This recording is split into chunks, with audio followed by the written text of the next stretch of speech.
निरहुआ इस गाजीपुर में टीके लाल उपस्थित है।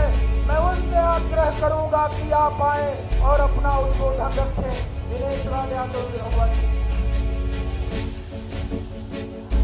बहुत बहुत धन्यवाद।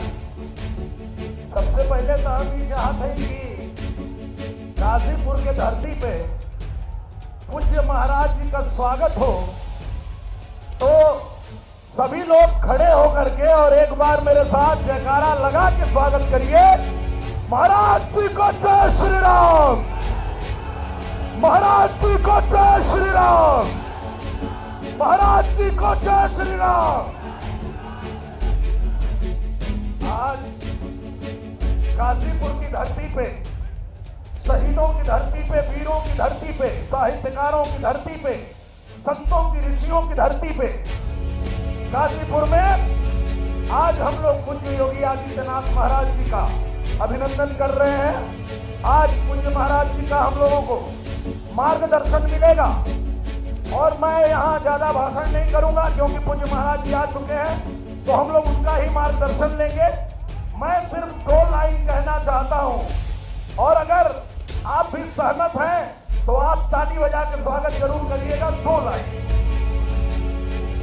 अरे अभी बतिया पहले कहवा लेकिन पहले वो ताली बजाओ लग रहा है। मोदी योगी इस कलयुग में राम लला के दूत हैं। मोदी योगी इस कलयुग में राम लला के दूत हैं और भारत माता कहती है ये दोनों मेरे सपूत हैं। और उसी भारत के भविष्य हमारे पूज्य योगी आदित्यनाथ महाराज जी आज मंच पे हैं। तो एक बात मैं आप लोगों को जरूर बताना चाहता हूं, इसी गाजीपुर की धरती पे पैदा हुआ हूं और जब भी गाजीपुर की धरती पे इन परिवारवादी पार्टी के लोगों से सुनता था कि मंदिर वहीं बनाओगे, तारीख नहीं बताओगे, प्रभु श्री राम को गुस्सा आ गया। मर्यादा पुरुषोत्तम रामचंद्र जी को गुस्सा आया और उन्होंने हिमालय पर्वत से एक संत को लाए और ला करके इस भारत का प्रधानमंत्री बना दिया। एक पूज्य योगी आदित्यनाथ एक और हमारे संत को गोरक्षपीठ धाम से लाए और उत्तर प्रदेश के मुख्यमंत्री बना दिए। दोनों ने मिलकर तारीख भी बता दिया और मंदिर भी बना दिया। और 22 तारीख को प्राण प्रतिष्ठा भी हो गई। तो अब तो मैं यही कहता हूं कि नए भारत का नवयुग में नया निर्माण है मंदिर। सनातन धर्म है जिनका न समझे मर्म मंदिर का, उन्हीं मूर्खों के सीने में ये सीधा बाण है मंदिर। और मेरे पूज्य महाराज जी तो कहते हैं सनातन धर्म है मेरा, सनातन धर्म है मेरा, हमारा प्राण है मंदिर। भारत माता की, भारत माता की, भारत माता की। वंदे वंदे वंदे।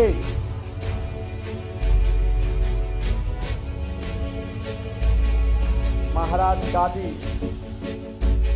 इस पावन धरा देश की आजादी की लड़ाई और आजाद भारत में देश की सीमाओं की सुरक्षा के लिए अपने आप को बलिदान करने वालों महान बलिदानियों की इस पावन धरा को कोटि कोटि नमन करते हुए गाजीपुर और सेठपुर के आप सभी बहनों और भाइयों का मैं हृदय से स्वागत करता हूं, अभिनंदन करता हूं। मंच पर उपस्थित भारतीय जनता पार्टी के जिला के अध्यक्ष श्री सुनील सिंह जी, जिला के प्रभारी राकेश त्रिवेदी जी, लोकसभा के लिए भारतीय जनता पार्टी के गाजीपुर से प्रत्याशी श्री पारसनाथ राय जी, लोकसभा आजमगढ़ के सांसद और भावी सांसद श्री दिनेश लाल यादव निरोहा जी, राज्यसभा की सांसद डॉक्टर संगीता बलवंत बिंद जी, जिला पंचायत अध्यक्ष श्रीमती सपना सिंह जी, विधान परिषद सदस्य विशाल सिंह चंचल जी, पूर्व जिलाध्यक्ष भानु प्रताप सिंह जी, लोकसभा संयोजक कृष्ण बिहारी राय जी, पूर्व एमएलसी केदारनाथ सिंह जी, पूर्व विधायक सुभाष पासी जी, अखिलेश सिंह जी, संतोष चौहान जी, श्रीमती सुशीला सोनकर जी, मंच पर उपस्थित भारतीय जनता पार्टी और सहयोगी दलों के सभी पदाधिकारीगण और भारी संख्या में उपस्थित सैदपुर के मेरे सभी बहन और भाइयों, इतनी भीषण गर्मी में आप सब जिस धैर्य के साथ लेकिन उत्साह और उमंग के साथ इस सभा में आए हैं, इसके लिए मैं आप सबका हृदय से अभिनंदन करता हूं, स्वागत करता हूं। बहनों और भाइयों, आपका ये उत्साह बताता है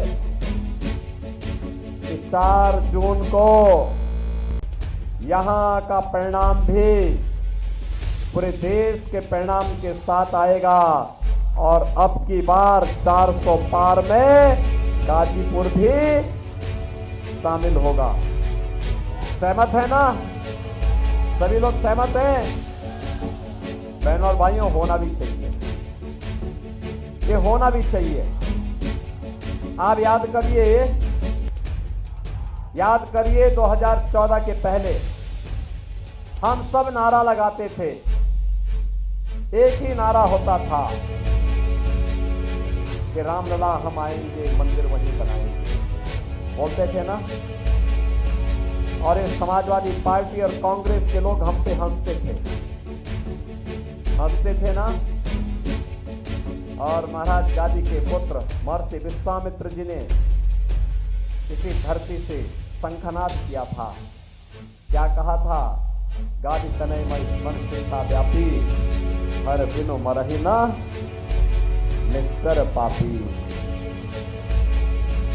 ये जितने भी माफिया हैं, जितने अपराधी हैं, आतंकवादी हैं, ये कहते हैं सत्ता में आएंगे, तो सत्ता में आने के बाद ये विरासत टैक्स लगाना चाहते हैं। ये विरासत टैक्स का मतलब आप जानते हैं बहनों और भाइयों? विरासत टैक्स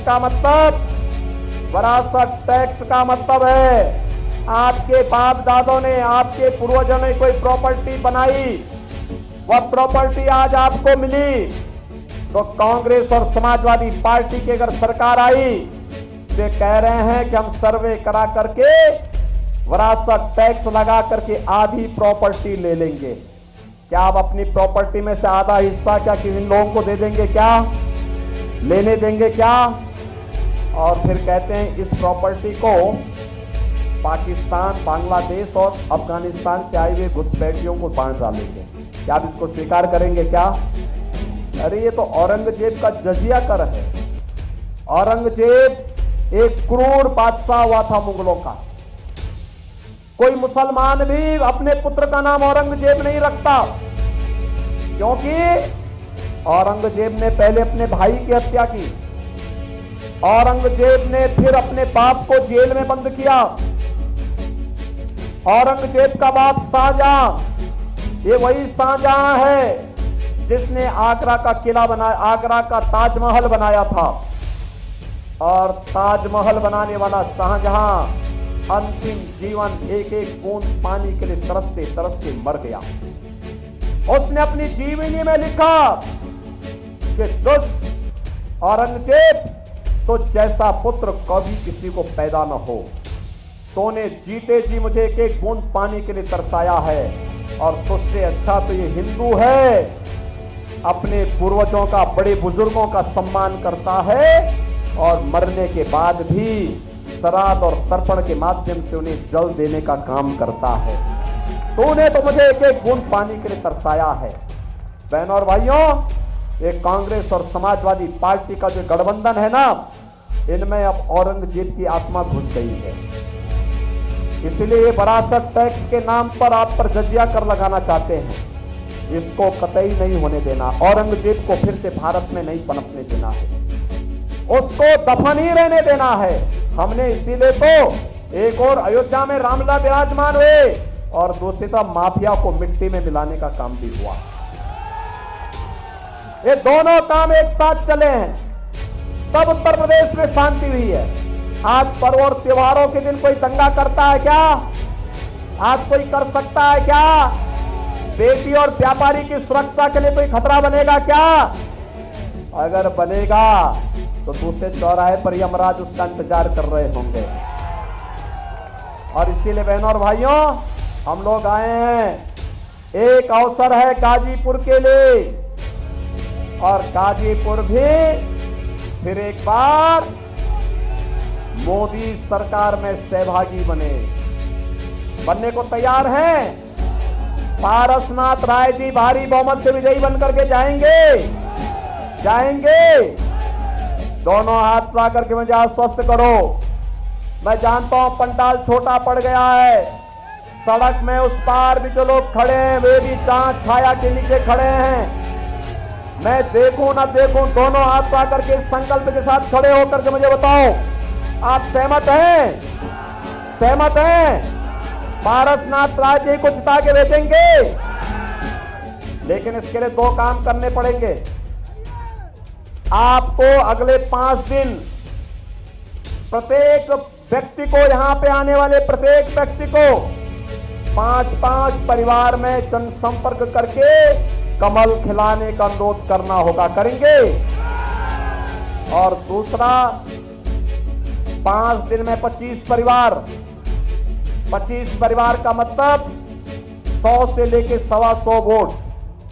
1 जून को इस सभी वोट को मतदान केंद्र में ले जाकर के कमल खिलाने का काम करना है। करेंगे? तो मेरे साथ बोलेंगे, भारत माता की, भारत माता की, भारत माता की जय श्री राम, जय जय श्री राम।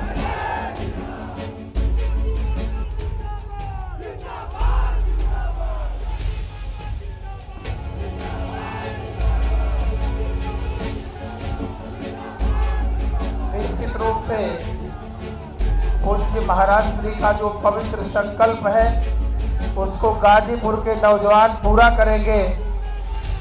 एक आवश्यक सूचना है, कल जंगीपुर के मर्दा ब्लॉक के नरवर गांव में भारतीय सुहेल देव समाज पार्टी के राष्ट्रीय अध्यक्ष श्री ओम प्रकाश राजभर जी का कार्यक्रम है 12:30 बजे।